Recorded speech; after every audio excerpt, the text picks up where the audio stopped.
ప్రియ శ్రోతలారా, ఈరోజు మన పాఠం 1 యోహాను 4వ అధ్యాయం 16 నుండి 18వ వచనం వరకు. సావధానంగా వినండి. మన ఎడల దేవునికి ఉన్న ప్రేమను ఎరిగిన వారమై దానిని నమ్ముకొని ఉన్నాము. దేవుడు ప్రేమ స్వరూపి అయి ఉన్నాడు.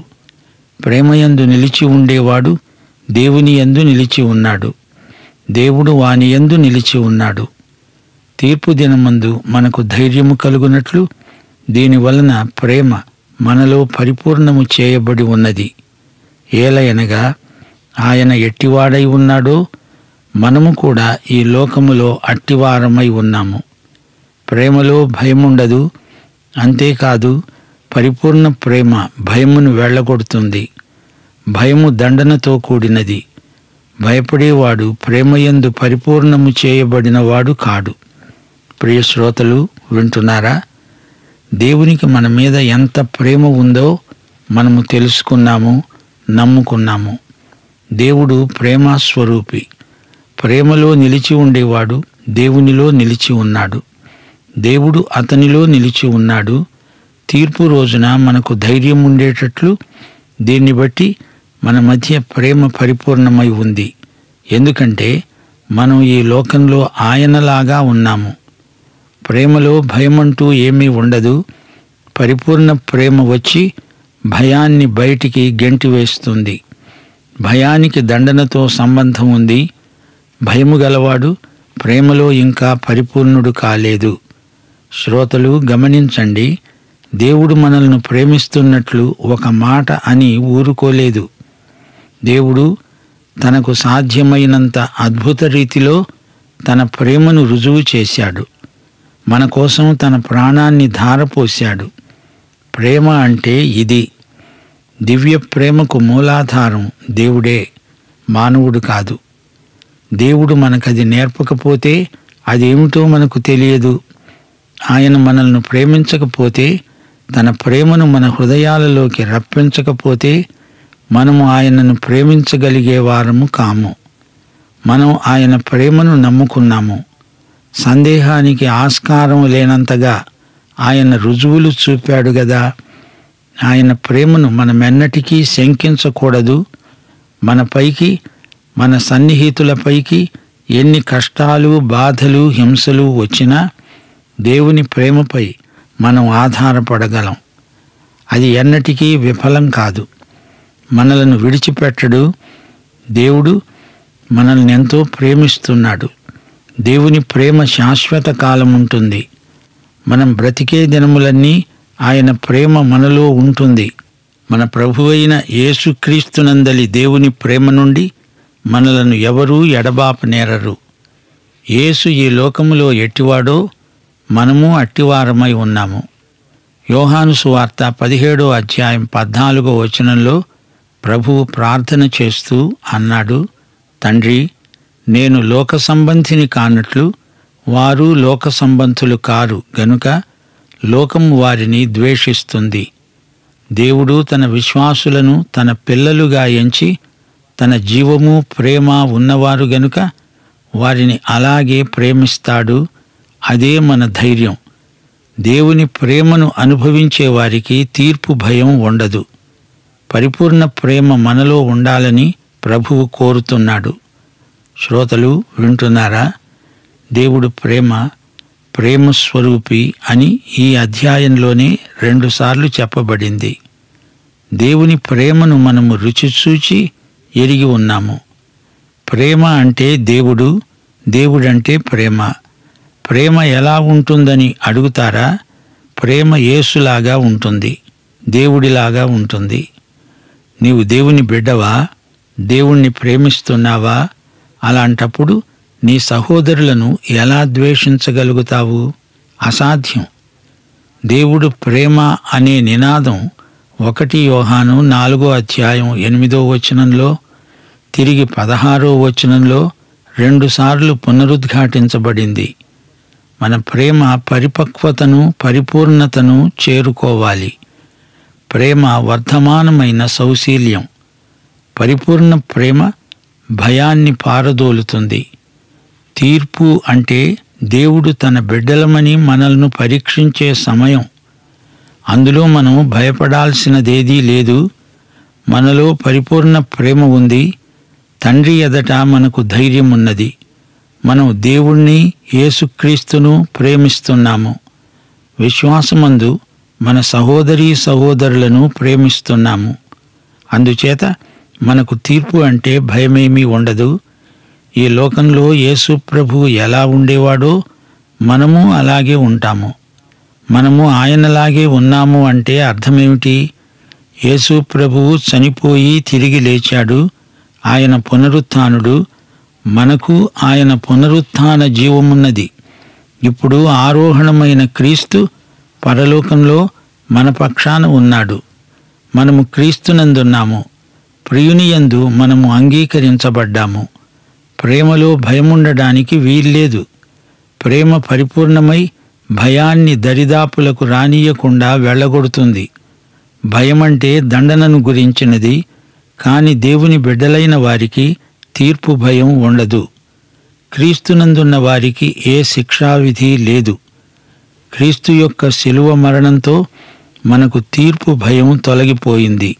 ఇంకా భయం దేనికి? ఎవరికైనా ఇంకా భయం ఉంది అంటే ఆ వ్యక్తిలో ప్రేమ పరిపూర్ణతా స్థాయికి చేరుకోలేదు. భయస్థులు రక్షణానందాన్ని అనుభవించలేరు. ఆనందం ప్రేమలో నుంచి వస్తుంది. యేసు ప్రభువును, దేవుణ్ణి, సోదరీ సోదరులను ప్రేమించే వ్యక్తి భయాన్ని పారద్రోలగలడు, తరిమి కొట్టగలడు. ప్రియ శ్రోతలు వింటున్నారా? ఈ పత్రికా రచయిత యేసుక్రీస్తు వారి ప్రియ శిష్యుడు. యోహాను సువార్త రాసింది కూడా ఈయనే. పద్మసు ద్వీపంలో ప్రవాసముంటూ ప్రకటన గ్రంథం రాసిన మహారచయిత యోహానే. ఈ పత్రికాంశాలన్నీ నూతన జన్మ పొందిన వారిని ఉద్దేశించినవి. వారు దేవునికి ప్రియులైన చిన్న పిల్లలు. వారందరూ తండ్రి అయిన దేవుని కుటుంబంలో ఉన్నవారు. దేవుని గృహసీమకు చెందిన ఉత్తరమిది. దేవుని కుటుంబ గౌరవాన్ని, ప్రతిష్టను దేవుని బిడ్డలు నిలువబెట్టాలి. వారు దేవుని సహవాసంలో ఉంటూ ఒకరితో ఒకరు సహవాసం చేస్తూ ఉండాలి. తప్పుగాని పాపంగాని చేస్తే ఒప్పుకొని వెంటనే క్షమాపణ పొందాలి. తండ్రి ఆజ్ఞలన్నీ శిరసావహించాలి. ఒకరినొకరు ప్రేమతో చూసుకోవాలి. ఈ లేఖలోని మూల పదాలు 3 ఉన్నాయి. గుర్తుంచుకోండి. 1 జీవం, 2 వెలుగు, 3 ప్రేమ. దేవుని వెలుగులో మనం నడవాలి. యేసు రక్తమే మనకు పాప శుద్ధీకరణ సాధనం. సోదర ప్రేమ మనకెంతో అవసరమైంది. క్రీస్తు విరోధిని పసికట్టండి. లోకం దేవుని బిడ్డలను అర్థం చేసుకోజాలదు. యేసుక్రీస్తు వచ్చినప్పుడు మనం ఆయనలాగే ఉంటాము, ఆయనను పోలి ఉంటాము. క్రైస్తవ విశ్వాసులు ఒకరినొకరు ప్రేమించుకుంటారు. యేసు దేవుని కుమారుడు అనే వాస్తవాన్ని ఆదిమ సంఘంలో ఎక్కువగా నొక్కి చెప్పవలసి వచ్చింది. యూదులలో నుండి, అన్యులలో నుండి వచ్చిన అబద్ధ బోధకులు అవతారానికి విరుద్ధమైన సిద్ధాంతాలు బోధించటం మొదలుపెట్టారు. అందుకే యోహాను ఇంతగా ఈ విషయం ప్రస్తావించవలసి వచ్చింది. యేసు ప్రభువని నోటి సాక్ష్యమే కాదు, యేసు రక్షకుడు, దేవుని కుమారుడు అనే హృదయ సాక్ష్యం కూడా ఉండాలి. ఎవడైనా క్రీస్తునందుంటే అతడు నూతన సృష్టి, పాతవి గతించాయి, సమస్తము కొత్తవి అయ్యాయి అని 2 కొరింథీ 5:17 స్పష్టంగా చెబుతోంది. ఒప్పుకోవటం అనే మాటకు కొత్త నిబంధనలో ప్రత్యేక అర్థముంది. దేవునికి పూర్తిగా లోబడడం, ఆయనకు వశమైపోవడం, సమర్పణాభావంతో ప్రభువును వెంబడించటం అనే భావం అందులో ఇమిడి ఉంది. దేవుని సంపూర్ణ చిత్తానికి నీవు లోబడినప్పుడే అది ఒప్పుకోలు అవుతుంది. వెలుగును స్వీకరించడం, అందులో నడవడం, ఆ విధంగా నడిచేవారితో సహవాసం కొనసాగించడం విశ్వాసి యొక్క ఆధ్యాత్మిక ప్రవర్తనలోని పరివర్తన. ఇదే రక్షణార్థమైన మారు మనస్సు. దీనినే మనస్సు మారి నూతనమవటమని, రూపాంతరీకరణ ప్రక్రియ అని కూడా పౌలు వివరించాడు. ప్రియ శ్రోతలు, వింటున్నారా? దేవుడు నీలో నాలో ఉన్నాడంటే, నీవు నేను దేవుని యందు ఉన్నామంటే దీని అంతరార్థమేమిటి? ఈ పరస్పర సమైక్యతను బట్టి దేవుని ప్రేమ మనలో పరిపూర్ణమవుతుంది. ఆ ప్రేమ క్రియారూపేణ మన అనుదిన జీవితాలలో కనపడుతూనే ఉంటుంది. న్యాయపీఠమెదుట విశ్వాసులమైన మనకు తీర్పు ఉంది. అది మనకు భయం గొల్పేది కాదు, మనకది ఆనందం. మనలోని ప్రేమను బట్టి దేవుని తీర్పు దేవుని బిడ్డలమైన మనకు సంతోషమే. తీర్పు అంటే మనకు ధైర్యం, నిశ్చయత. ఆయన మన ప్రేమ తండ్రి, మనమాయన ప్రేమ పిల్లలం. ఈ ప్రేమ పరిశుద్ధాత్మ మనలో కలిగించినదే. మన ప్రభువు పరిశుద్ధుడు, నీతిమంతుడు.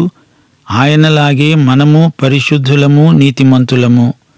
దేవుడు ప్రేమిస్తాడు, అలాగే మనము ప్రేమిస్తాము. దేవుడు కనికరము గలవాడు, మనము కనికరము చూపుతాము. ఈ లోకంలో ప్రభువులాగే మనము యథార్థంగా జీవిస్తాము. తీతుపత్రిక 2వ అధ్యాయం 11-12 వచనాలలో ఇవే హెచ్చరిక మాటలున్నాయి. ఏలయనగా సమస్త మనుష్యులకు రక్షణకరమైన దేవుని కృప ప్రత్యక్షమై మనము భక్తిహీనతను, ఇహలోక సంబంధమైన దురాశలను విసర్జించి శుభప్రదమైన నిరీక్షణ నిమిత్తము ఈ లోకములో స్వస్థబుద్ధితో, నీతితో, భక్తితో బతుకుతూ ఉండాలని మనకు బోధిస్తున్నది. దేవుని బిడ్డలకు ఎంతో ధైర్యం. అపొస్తలుల కార్యములు 4వ అధ్యాయం 13వ వచనంలో వారు పేతురు, యోహానుల ధైర్యమును చూచినప్పుడు వారు విద్యలేని పామరులని గ్రహించి ఆశ్చర్యపడి వారు యేసుతో కూడా ఉండిన వారని గుర్తుపట్టారు. యేసుతో ఉన్నవారు, యేసులో ఉన్నవారు ఆయనలాగే ధైర్యము గలవారు. వారు పామరులైనా విద్యావంతులే. యేసుతో ఉన్నవారు అపొస్తలులు. వారు యేసులాగే ఉన్నట్లు లోకం గుర్తుపట్టింది. 1 యోహాను 4వ అధ్యాయం 17వ వచనం, ఆయన ఎట్టివాడై ఉన్నాడో మనము ఈ లోకములో అట్టివారమై ఉన్నాము. గమనించాలి, క్రైస్తవ విశ్వాసులకు న్యాయపీఠపు తీర్పు ఉంది. 1 కొరింథీ 3వ అధ్యాయం 11-15వ వచనం వరకు మన జీవితానికి పునాది యేసుక్రీస్తే. పునాది మీద మనం ఎలా కడుతున్నామో అది తీర్పులోకి వస్తుంది. అప్పుడు వాని పని ఎలాంటిదో కనపడుతుంది. ఆ దినము దానిని తేటపరుస్తుంది. అది అగ్నిచేత బయలుపరచబడుతుంది. అది అగ్ని పరీక్ష. మనం కట్టింది పరీక్షకు నిలిస్తే గొప్ప బహుమానం, లేకపోతే తీరని అవమానం, నష్టం, కష్టం. అయితే ఆ తరువాత 1000 సంవత్సరాలకు ధవళ సింహాసనపు తీర్పు ఉంది. అది అన్యులకు విధించబడే తీర్పు. ధవళ సింహాసనపు తీర్పు ప్రకటన గ్రంథం 20వ అధ్యాయం 11-15వ వచనం వరకు వివరించబడింది. అది ధవళ సింహాసనం, మహాసింహాసనమది. దాని యందు యేసు ప్రభువే ఆసీనుడై ఉన్నాడు. గొప్పవారేమి, కొద్దివారేమి, మృతులైన వారందరూ ఆ సింహాసనమెదుట నిలిచి ఉన్నారు.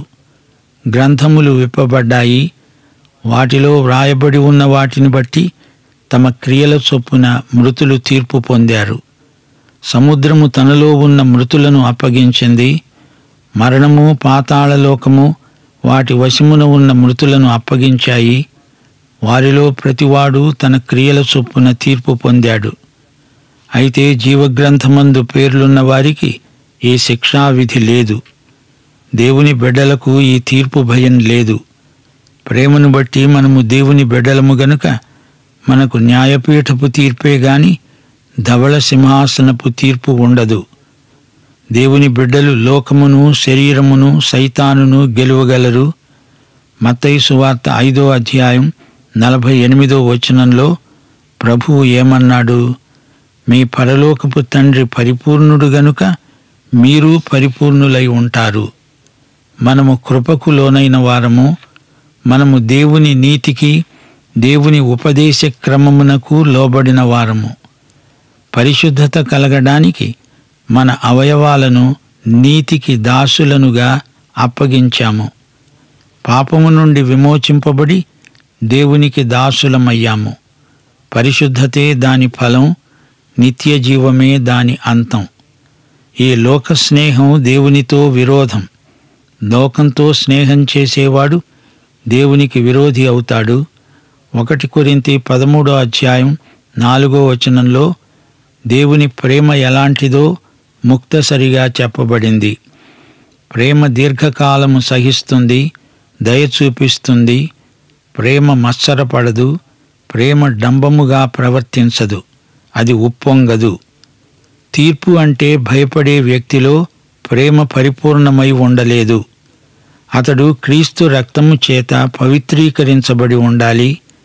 2 కొరింథీ 7:1 దేవుని భయముతో పరిశుద్ధతను సంపూర్తి చేసుకుంటూ శరీరమునకు ఆత్మకు కలిగిన సమస్త కల్మషము నుండి తనను తాను పవిత్రపరచుకొని ఉండాలి. 1 యోహాను పత్రికలో 6 రకాల అబద్ధికులు పేర్కొనబడ్డారు. 1. దేవునితో మాకు సహవాసముందని చెబుతూ చీకటిలో నడిచేవారు అబద్ధికులు. 2. మాలో ఏ పాపము లేదని చెప్పేవారు అబద్ధికులు. 3. మేము ఏ పాపము చేయలేదని చెప్పేవారు అబద్ధికులు. 4. క్రైస్తవులమని చెప్పుకుంటూ యేసు ఆజ్ఞలను పాటించని వారు అబద్ధికులు. 5. దేవుడు లేడు, యేసుక్రీస్తు లేడు అని బుకాయించేవాడు అబద్ధికుడు. 6. తాము క్రైస్తవులు అయి ఉండి ద్వేషించేవారు అబద్ధం చెప్పటం కాదు, అబద్ధాన్నే జీవిస్తారు. ప్రియ శ్రోతలు, వింటున్నారా? దేవుని ప్రేమను గురించిన 3 వాక్య భాగాలు మనకెంతో అమూల్యమైనవి. 1 కొరింథీ 13 అంతా ప్రేమ అధ్యాయం. గలతీ పత్రిక 5:22-23 ప్రేమ ఫలం, ఆత్మ ఫలం. రోమాపత్రిక 5:8 దేవుడు మనకు అనుగ్రహించిన ఆత్మ ద్వారా దేవుని ప్రేమ మన హృదయాలలో కృమ్మరించబడింది. యాకోబు పత్రిక 2:14 అంటోంది, క్రియలు లేనప్పుడు ఎవడైనా తనకు విశ్వాసము కలదని చెబితే ఏమి ప్రయోజనం? అట్టి విశ్వాసము అతణ్ణి రక్షించగలదా? విశ్వాసము క్రియలు జత చేయబడినప్పుడు ఒకటి ఉండి మరొకటి లేకుండా బ్రతికితే ఆ బ్రతికే అబద్ధం కాదా? మనము దేవుని యందు ఉన్నాము, దేవుని ప్రేమ మనలో ఉంది అని చెబితే సరిపోతుందా? దాన్ని చూపాలి గదా. తిరిగి జన్మించిన వారెవరో మనమెలా గుర్తించగలం అంటారా? యోహాను సువార్త 13:34-35 ప్రభువిచ్చిన కొత్త ఆజ్ఞ, మీరు ఒకరినొకరు ప్రేమించవలెనని మీకు కొత్త ఆజ్ఞ ఇస్తున్నాను. నేను మిమ్ములను ప్రేమించినట్లే మీరును ఒకరినొకరు ప్రేమించుకోవాలి. మీరు ఒకని ఎడల ఒకడు ప్రేమ గలవారైన ఎడల దీనిని బట్టి మీరు నా శిష్యులని అందరూ తెలుసుకుంటారు. యోహాను సువార్త 15:12 కూడా ప్రభువు ఇదే మాట చెప్పాడు.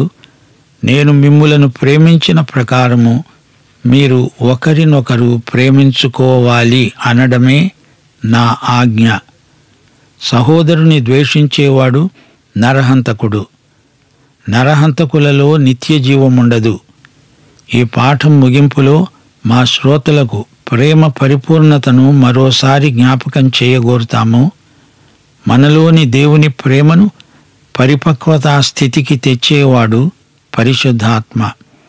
ఈ దేవ ప్రేమ మనలో పరిపూర్ణమై సంపూర్ణమవుతూ ఉండగా న్యాయపీఠము ఎదుట నిలువగల ధైర్యము, స్థైర్యము మనకు అలవడుతాయి.